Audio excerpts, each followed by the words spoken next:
주님만이 왕이십니다.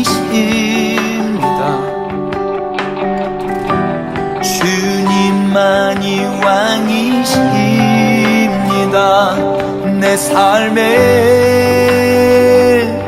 내 삶에 내 삶에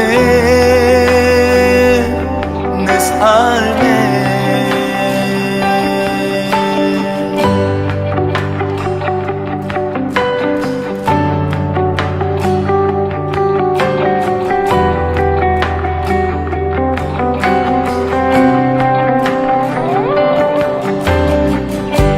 주님만이 왕이십니다. 주님만이 왕이십니다. 주님만이 왕이십니다. 주님만이 왕이십니다.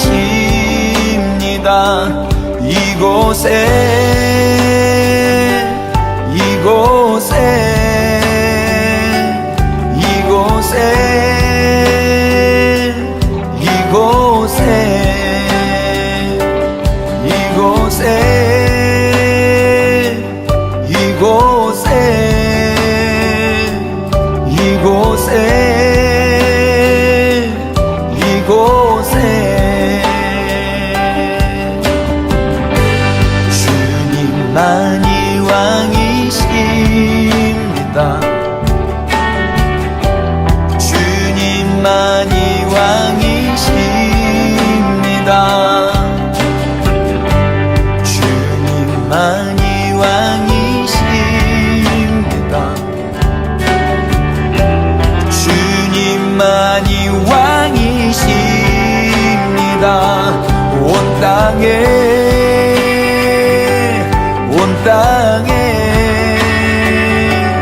온 땅에 온 땅에 온 땅에 온 땅에 온 땅에 온 땅에 모든 이름 위에 뛰어나신 이름 왕의 수께 엎드려 경배해. 모든 이름 위에 뛰어나신 이름 왕의 수께 엎드려 경배해. 모든 이름 위에 뛰어나신 이름 왕의 수께 손들고 경배해. 모든 이름 위에 뛰어나신 이름 왕의 수께 손들고 경배해. 경배해 경배해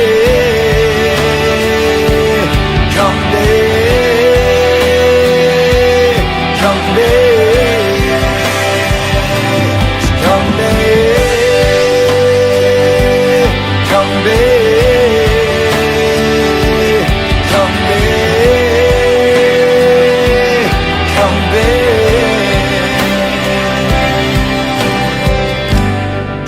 주님만이 왕이십니다.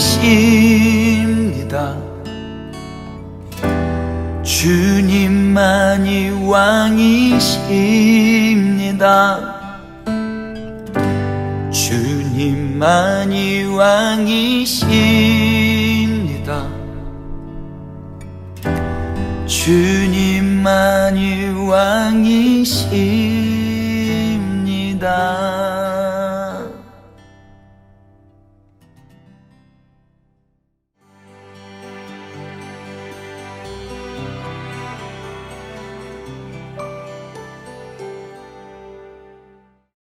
이제 우리 함께 오늘의 말씀을 같이 읽겠습니다. 고린도후서 8장 13절부터 24절입니다. 나는 다른 사람들을 편안하게 하고 그 대신에 여러분을 괴롭게 하려는 것이 아니라 평형을 이루려고 하는 것입니다. 지금 여러분의 넉넉한 살림이 그들의 궁핍을 채워주면 그들의 살림이 넉넉해질 때에 그들이 여러분의 궁핍을 채워줄 수도 있을 것입니다. 이렇게 하여 평형이 이루어지는 것입니다. 이것은 성경에 기록하기를 많이 거둔 사람도 남지 아니하고 적게 거둔 사람도 모자라지 아니하였다 한 것과 같습니다. 여러분을 위한 나의 열성과 똑같은 열성을 디도의 마음에 주신 하나님께 나는 감사를 드립니다. 그는 우리의 청을 받아들였을 뿐만 아니라 더욱 열심을 내어서 자진하여 여러분에게로 갔습니다. 우리는 그와 함께 형제 한 사람을 보냈습니다. 이 형제는 복음을 전하는 일로 모든 교회에서 칭찬이 자자한 사람입니다. 그뿐만 아니라 그는 여러 교회가 우리의 여행 동반자로 뽑아 세운 사람이며 우리가 수행하고 있는 이 은혜로운 일을 돕는 사람입니다. 우리는 주님의 영광을 드러내고 우리의 좋은 뜻을 이루려고 이 일을 합니다. 우리가 맡아서 봉사하고 있는 이 많은 헌금을 두고 아무도 우리를 비난하지 못하게 하려고 우리는 조심합니다. 우리는 주님 앞에서뿐만 아니라 사람들 앞에서도 좋은 일을 바르게 하려고 합니다. 우리는 그들과 함께 또 형제 한 사람을 보냈습니다. 그가 모든 일에 열성이 있음을 우리는 여러 번 확인하였습니다. 지금 그는 여러분을 크게 신뢰하고 있으므로 더욱더 열심을 내고 있을 것입니다. 디도로 말하면 그는 내 동료요 여러분을 위한 내 동력자입니다. 그리고 그와 같이 간 우리 형제들로 말하면 그들은 여러 교회의 심부름꾼들이요 그리스도의 영광입니다. 그러므로 여러분은 그들에게 여러분의 사랑을 보여주십시오. 그리하면 그들을 파송한 교회들이 그것을 보고서 우리가 그들에게 여러분을 자랑한 것이 참된 것이었음을 확인할 것입니다. 아멘. 바울은 헌금의 의미에 대해 설명을 합니다. 아마도 어떤 사람들이 아니 왜 우리 돈을 빼앗아가려고 하나? 왜 우리를 괴롭히나? 왜 우리를 손해보게 하려고 하나? 이러한 불평과 불만을 널어놓은 것 같습니다. 이에 대해 바울은 13절에서 15절을 통해 하나님께서 헌금을 세우신 목적은 평형을 이루는 것이라고 설명을 합니다. 그런데 평형을 이루는 것이라고 하면 혹시 야 이거 공산주의를 하자는 건가? 그래서 부자의 것은 다 빼앗아서 다 평등하게 나누자라는 것인가? 라고 오해하거나 경계할 수도 있을 텐데요. 결론부터 말씀을 드리면 평형을 이루는 것은 공산주의처럼 자기적으로 평등하게 만들려고 하는 그런 시도와는 전혀 상관이 없습니다. 공산주의는 구조적으로, 제도적으로 모든 사람을 평등하게 만들자라는 것이죠. 그래서 더 가난한 사람도 없고 더 부자인 사람도 없이 죄다 공평할 수 있도록 시스템을 만들어 보자라는 것입니다. 그러나 성경에서 말하는 평형을 이루는 것은 공산주의처럼 일률적으로 모두가 평등하게 살아야 한다라고 하는 것을 주장하는 것이 아닙니다. 성경은 더 가난한 자와 더 부유한 자의 존재를 있음을 전제로 합니다. 그것을 옳고 그름을 떠나 그런 차이가 있음을 인정하는 것으로 이야기를 시작합니다. 그리고 그것을 제도적으로 억지로 맞춰야 한다라고 말하지도 않습니다. 그리고 또 중요한 것은요, 더 부유한 자의 존재를 인정한다고 해서 모든 부를 옳다라고 말하는 것은 아닙니다. 그것은 또 다른 차원의 문제입니다.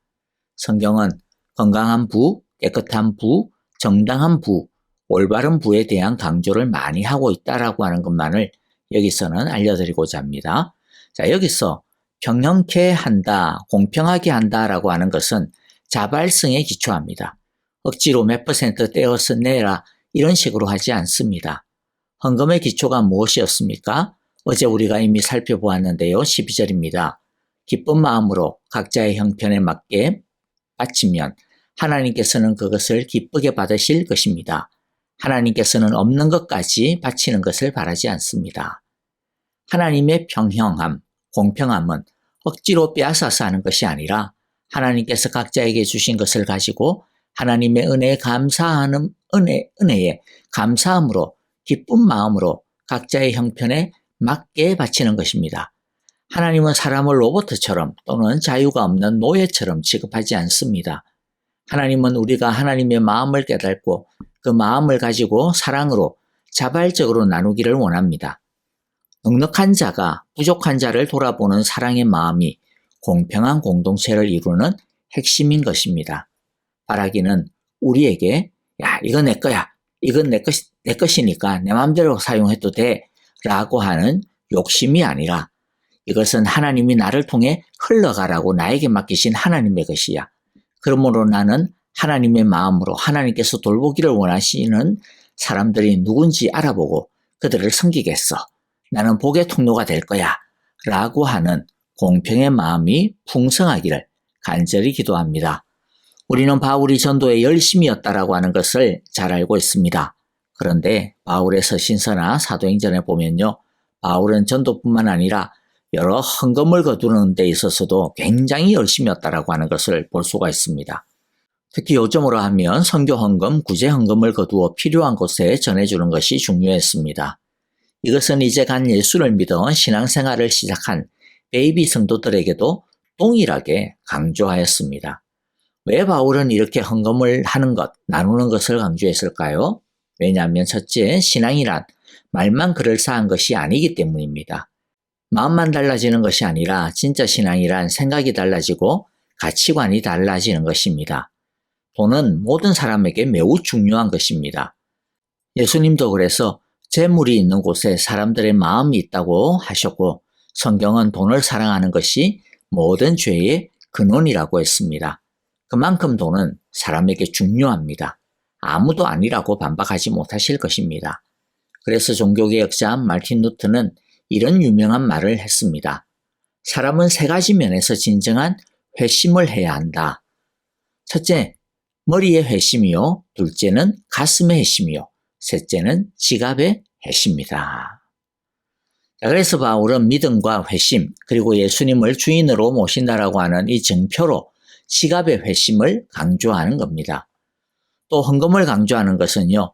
연대와 책임, 사랑이기 때문입니다. 선교 헌금을 요구하는 것은 하나님의 나라의 복음을 전하는 것은 어떤 일부 사람들만의 전유물이 아니기 때문이죠. 선교 헌금을 통해 자신의 일이 되게 한 것입니다. 구제 헌금을 통해 보이지 않지만은 저 멀리 떨어져 있는 교회도 우리 모두가 하나구나 라고 하는 한몸 없이 의식, 공동체 의식을 갖기를 원한 것입니다. 오늘날 저도 그렇지만 많은 교회들이 헌금에 대해 설교하거나 가르치는 것에 대해 굉장히 몸을 사리죠. 교회에서 헌금 얘기를 하지 않는 것이 수준 높은 교회요 목사라고 하는 잘못된 인식이 넓게 퍼져 있지 않나 싶습니다. 이때까지 많은 목사님들이 헌금에 대해 잘못 가르쳤기 때문에 생겨난 부작용 중에 하나라고 생각을 합니다. 하지만 헌금은 신앙생활과 교회생활에 있어서 매우 중요한 요소입니다. 헌금을 드림을 통하여 우리는 우리의 모든 것이 하나님의 것임을 인정하고 고백하기 때문입니다. 또 헌금을 드림을 통하여 우리는 우리가 우리의 것에 대한 소유자가 아니라 하나님의 관리인 청직이라고 하는 것을 고백하기 때문이죠. 또 헌금을 통하여 우리는 서로를 책임지는 사랑과 섬김을 배우고 연습하게 됩니다. 헌금을 통하여 우리는 우리가 한 공동체라고 하는 것을 배우게 되기 때문입니다. 그러므로 여러분 성경적으로 헌금을 잘 드리는 성숙한 크리스찬이 되시기를 간절히 바라고 소망합니다. 이 중요한 사역을 바울은 결코 대충 하지 않았습니다. 바울은 매우 열정적이지만은 또 동시에 매우 조심스럽게 이 문제를 다룹니다. 돈에 관한 일은 우리 모두에게 투명하고 정직해야 합니다. 어떤 사역을 하든 바울은 주님 앞에서뿐만 아니라 사람들 앞에서도 정직하고 진실하게 나타날 수 있게 되기를 원한다라고 주의를 기울였습니다. 그래서 그는 헌금을 혼자서 다루지 않고 교회가 인정하고 신뢰해 택한 사람과 함께 처리했습니다. 바울은 동역자를 세울 때 복음에 대한 열정이 확실하게 입증된 사람을 세웠습니다. 그래서 고린도 교회의 책임자로 디도를 세웠습니다. 그리고 디도 혼자만 세우지 않고 디도와 함께할 신실한 형제들을 세워서 돈에 관한 한 조금의 잡음이 나오지 않도록 조심 또 조심을 기울였습니다. 다시 말씀드리지만 돈은 하나님과 비교될 만큼 사람들에게 숭배하는 대상이기 때문에 작은 돈이라도 성도가 시험에 들지 않도록 세심하게 주의를 다루는 지혜가 필요합니다. 오늘날도 보면 많은 교회들이 불투명한 재정의 사용 때문에 혼란과 어려움을 겪는 것을 봅니다. 저나 우리 사랑의 교회도 이 부분에 있어서 조그만 것이라도 조심하고 또 투명할 수 있도록 여러 장치를 마련해 두려고 애를 씁니다.